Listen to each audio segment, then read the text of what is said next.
Fidèles téléspectateurs, bonjour, bienvenue dans votre émission du désert à l'oasis.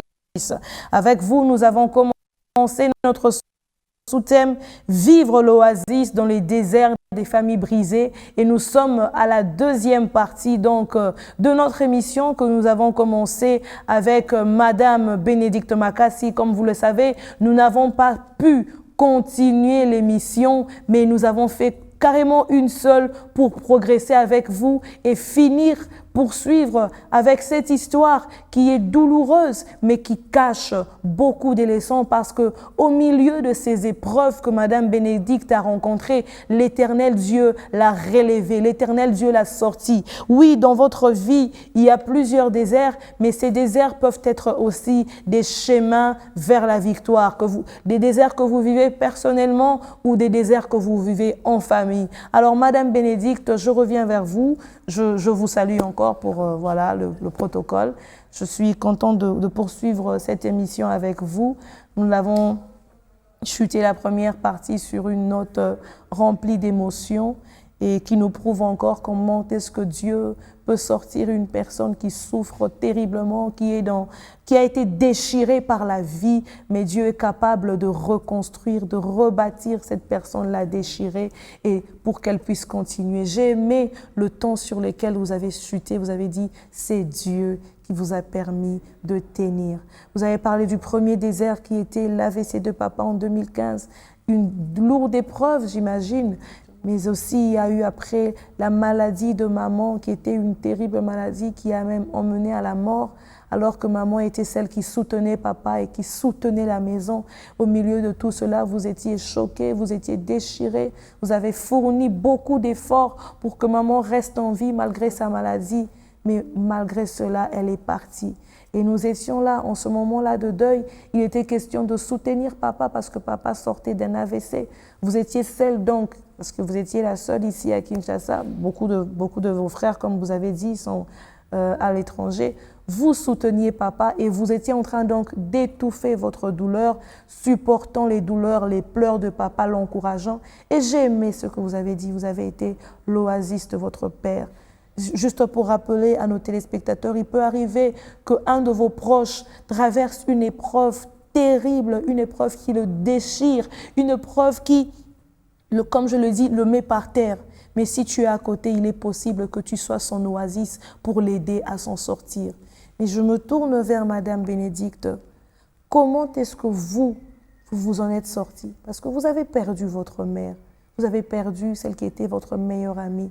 Moi, je sais que quand nous sommes jeunes mariés, nous partageons presque beaucoup de choses avec notre mère. Nous découvrons la maternité, nous découvrons la vie de couple et nos mères nous accompagnent et elles nous aident. Mais c'est justement en ce début de votre vie de foyer que votre mère vous quitte. C'était dur. Comment vous avez traversé cela alors que vous étouffiez vos douleurs? Donc, comme je disais, c'était vraiment difficile. On est jeunes mariés, j'avais une petite fille à l'époque, donc vous imaginez le besoin de l'appui de maman. Et j'en avais, aujourd'hui je fais rire mon mari, genre, même si j'ai pas, si j'ai quelque chose, une activité, je ne sais pas là où laisser l'enfant, c'est compliqué. Ça me rappelle automatiquement, mais Dieu pourvoit toujours. Dieu pourvoit toujours. Je pense qu'en ce moment-là, Dieu me préparait aussi au troisième désert dont nous allons parler, mais je ne me rendais pas compte en fait. Parce que souvent, quand on est dans la douleur, on a du mal à croire que Dieu est là. Parce que c'est ce qui m'est vraiment arrivé. J'avais du mal parce que pendant que maman était malade, on espérait tellement. On s'appuyait sur la parole de Dieu. À l'époque, je faisais l'école biblique, donc j'avais des enseignements sur la guérison divine. On proclamait la parole. On faisait tout. Et quand elle part, c'était un grand choc, parce que même ma vie personnelle avec le Seigneur a bougé, parce que tu te dis, mais c'est où que j'ai failli? Qu'est-ce que j'ai pas compris? J'ai raté quoi? J'ai proclamé la parole. Et c'est ta servante aussi, je sais que maman est partie. Dans sa bouche, elle disait, c'est par ces meurtrissures. Elle n'avait plus de sous. C'est par tes meurtrissures que je suis. Quand tu passes par là, c'est très difficile. Donc, je ne sais pas comment. Dieu m'a juste gardé de ne pas perdre ma foi. Je pense que c'est ça. Mais est-ce qu'il y a quand même eu un accompagnement auprès de vous pour vous permettre de sortir? Parce que moi, je me dis, vous avez des enfants que vous élevez.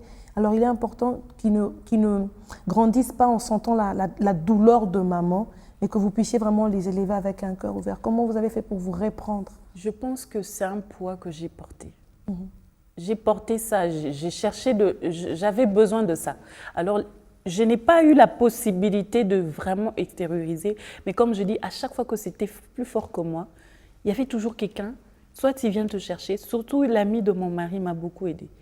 Avec le sport, la marche, ça m'aidait à extérioriser et à survivre, à continuer à gérer ma maison, à continuer à prendre soin de mes enfants, à continuer à prendre soin de papa. Oui. Et ça, je ne veux peut-être pas en parler parce que j'ai fait un documentaire là-dessus sur, après que je rentre à la maison, je tombe enceinte, c'était encore une autre histoire, une autre difficulté. Et vivre ça sans ta mère, c'est encore très compliqué.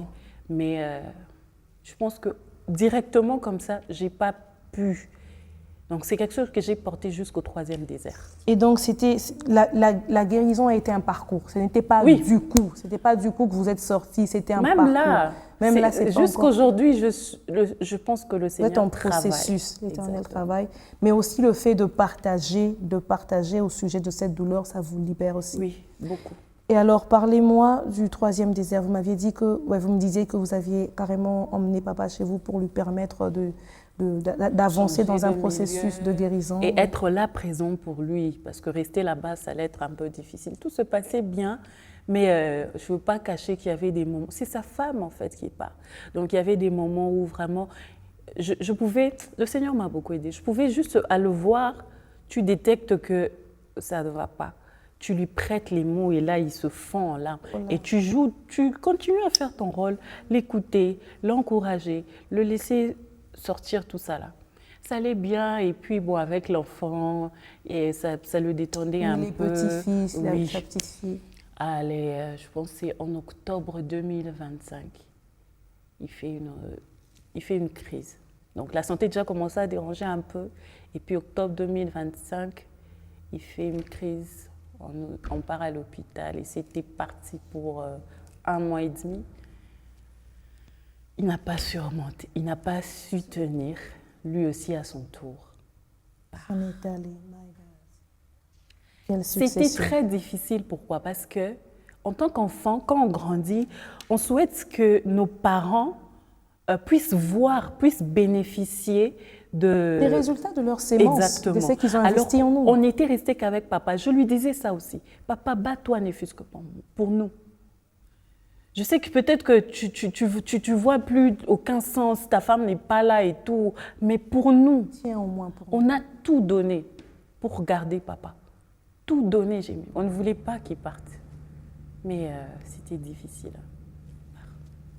Il part. Donc, malgré tout ça, donc, en ce moment-là, je me dis que tout ce sur quoi tu t'appuies, tout ce sur quoi vous vous appuyez, tombe, au fait. Maman est partie.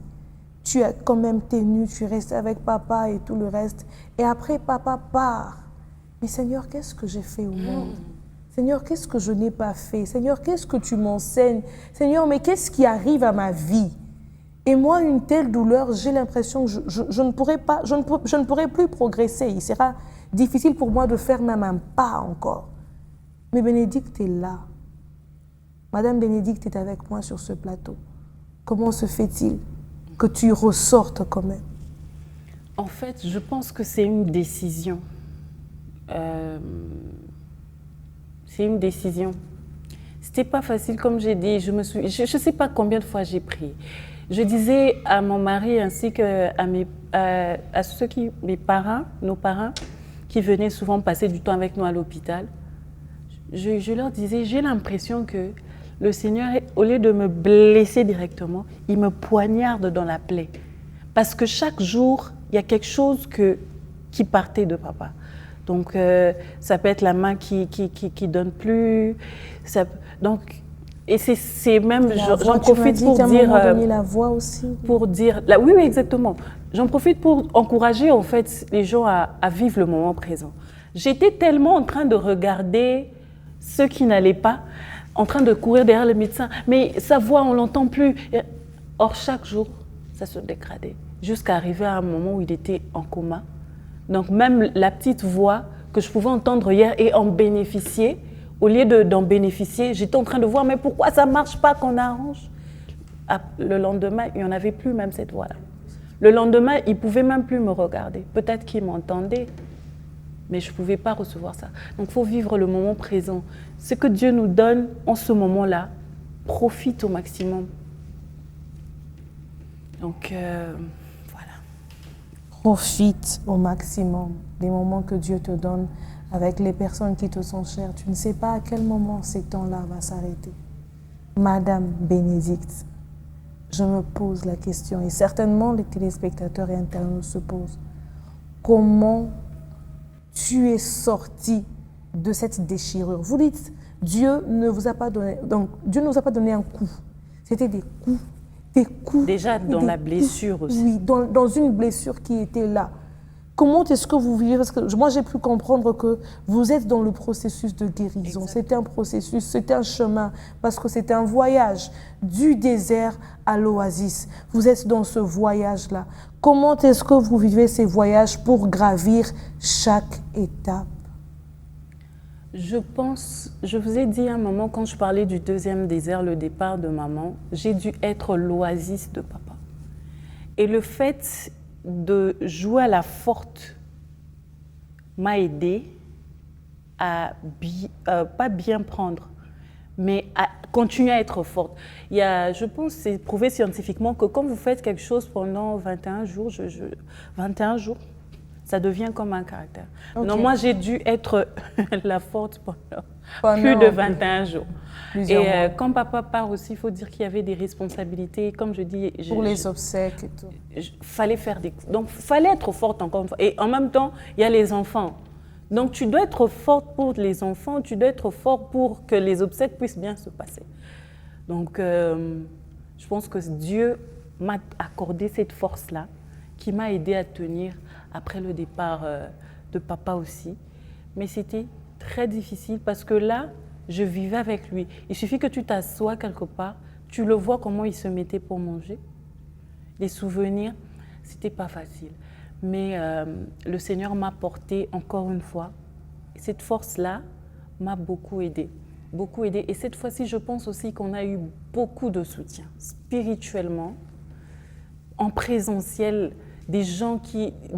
parce que mes parents, c'était vraiment des chrétiens ancrés, oui. Des serviteurs de Dieu vraiment ancrés à la Ligue pour la lecture de la Bible. Donc, ils ont béni beaucoup des vies que voilà, comme papa part, c'est comme s'il y avait quelque chose qui s'est passé dans la tête des gens. Donc, tout le monde est là pour vous. Je pense que ça aussi, ça a beaucoup La présence des personnes autour de vous, le fait que vous n'étiez pas seul. C'est vrai que vous traversiez l'épreuve, mais les personnes étaient là, vous parlez, vous partagez les moments, vous vous exprimiez.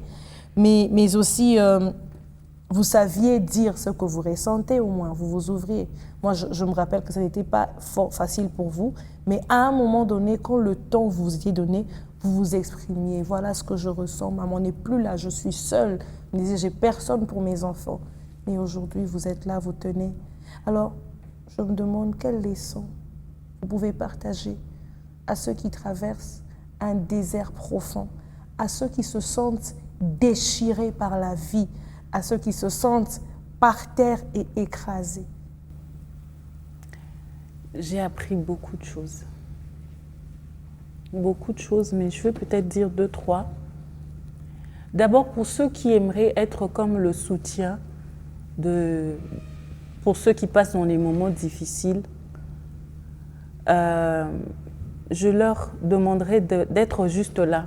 Parfois, on n'a pas besoin de beaucoup de paroles. Quand quelqu'un est dans des moments difficiles, il n'a pas besoin de beaucoup de paroles.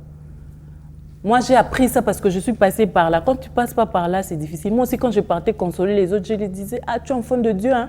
Non, pleure pas comme ça. » Mais quand ça m'est arrivé, j'ai changé ma manière de voir. Parce qu'en ce moment-là, ce n'est pas forcément ce dont j'ai besoin. Mon âme souffre. J'ai juste peut-être besoin que tu sois là, sans rien dire. Juste la présence des gens suffit. Arrêtons avec tu es enfant de Dieu, tu ne peux pas pleurer comme ça. Quelqu'un même s'est permis de me dire Jésus l'aimait plus que toi. Waouh! En ce moment-là, tu penses que j'ai oublié ça ou je ne sais pas ça, mais je souffre. Donc je pense qu'il faut revoir cette façon de soutenir les autres. Soyez là, c'est le plus important. Et comme j'ai dit aussi, de vivre le moment présent. Vivre le moment présent, Madame Bénédicte. Oui, vivre à fond le moment présent, les moments qui nous est accordés, profiter au maximum. Et du départ de papa aussi, j'aimerais encourager les gens à aimer et être là, aider aujourd'hui. N'attendez pas demain. Merci à vous, Madame Bénédicte. Merci pour votre sincérité, merci pour votre vulnérabilité qui nous fait comprendre que la guérison dans ce genre de blessure est un processus. Ne faites pas le robot, ne passez pas par des raccourcis, acceptez le chemin de la guérison. Il est important dans ce processus de guérison comme ça d'être écouté, d'être accompagné. Soyez une oreille pour quelqu'un, mais vous aussi qui traversez ce moment, ouvrez-vous à des personnes qui peuvent vous écouter. Exprimez-vous et faites-vous accompagner parce que vous en avez besoin. Partagez votre peine comme Madame Bénédicte le partage aujourd'hui. C'est certes avec des larmes, mais c'est un chemin vers la guérison, c'est un chemin vers la résilience. Tu t'identifies aujourd'hui, tu identifies une personne, sois son oasis pour la soutenir et la personne qui donne la force même pour sortir du gouffre. Parce qu'aujourd'hui, si elle peut nous parler, c'est parce qu'elle est sortie du gouffre. Elle est dans le chemin vers la guérison, mais au moins elle n'est plus par terre. Et nous bénissons les Seigneurs. C'est l'Éternel qui permet cela. Alors, Madame Bénédicte, un mot pour la fin. Ce que je peux dire pour la fin, c'est qu'à chaque difficulté, à chaque situation, chaque désert que nous traversons, nous aurons toujours à faire un choix. Soit en faire une force, soit le laisser nous briser totalement. Et pour mon cas spécialement, c'est ce par quoi je suis passée. J'essaye de le surmonter, quand bien même il sera difficile ou impossible d'oublier, parce que la perte d'un proche, c'est quelque chose avec quoi tu vivras. Hein. Mais j'ai choisi et je choisis chaque jour quand même la force. La force pour honorer la mémoire de ces deux merveilleuses personnes qui m'ont tout donné, qui m'ont tout appris, tout ce que je fais aujourd'hui. Donc, je choisis d'être fort pour honorer leur mémoire. Mais aussi, au-delà de ça, je sais que mon Père Céleste a des projets de paix. Il connaît ces projets qu'il a formés pour moi. C'est dur, oui, mais ses plans sont parfaits. Je choisis de continuer à lui faire confiance. Amen. Amen. Que le nom du Seigneur soit béni. C'est sur cette note que nous allons bien sûr chuter, continuer à faire confiance à l'Éternel. Et je vais demander à Madame Bénédicte de prier pour ceux qui nous suivent, ceux qui traversent ces épreuves qui sont aussi dures et qu'on peut qualifier de fatalité, pour qu'ils puissent s'en sortir, engager le chemin de la guérison et atteindre même la résilience. Prions. Seigneur, merci. Merci pour cette occasion. Merci parce qu'en ce moment, il y a quelqu'un qui s'identifie à ce que nous venons de changer.